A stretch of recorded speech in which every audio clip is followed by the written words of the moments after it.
Drejtori i Byros Kombëtare të Hetimit të Finlandës fargeshton në një konferencë të përbashkët me kreun e strukturës së posaçme antikorrupsion Altin Dumani, ka dhënë detaje mbi operacionin ku goditën 4 grupe kriminale. Fjalën e tij e nisi me një falënderim për SPAK-un dhe të gjithë kolegët në Shqipëri pas operacionit të përbashkët antidrog.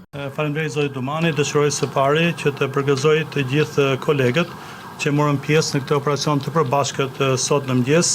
Përfshi kolegët shqiptar, por gjithashtu edhe kolegët e ardhur nga Finlanda. And I would also like to compliment SPAK for the excellent cooperation for the last 2 years. Me lejoni të paraqes komplimentet e mia për SPAK-un për bashkëpunimin e shkëlqyer që kemi pasur gjatë 2 viteve të fundit. Ai theksoi se hetimi masiv ka nisur rreth 2 vite më parë në Finland, ku arrestuan rreth 55 persona. Rreth 2 vite më parë u ndërmor një hetim në shkallë të gjerë në Finland, i cili konkludua me arrestimin e rreth 55 shtetasve. Në kuadrin e këtij hetimi u sekuestruan rreth 300 kg lëndë narkotike, e cila kryesisht u trafikua nga Spanja dhe nga Hollanda.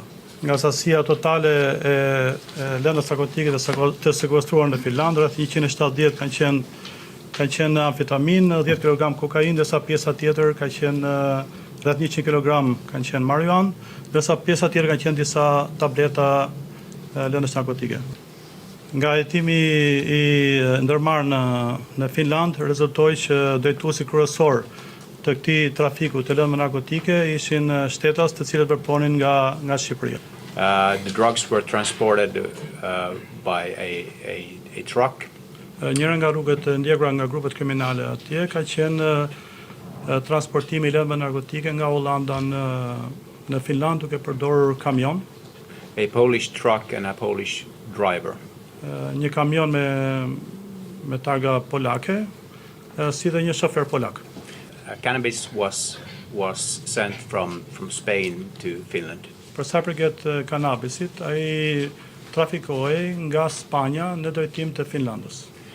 Nga 55 shtetas të cilët janë dënuar nga gjykata në Finland, 10 prej tyre janë me shtësi shqiptare. Sipas tij, nga hetimet ka rezultuar se drejtuesit kryesor të këtij rrjeti trafikimi ishin shtetas shqiptar. Droga transportohej me kamion, ndërsa të përfshirë në këtë aktivitet përveç shqiptarëve ishin dhe rumun, aziatik dhe afrikan.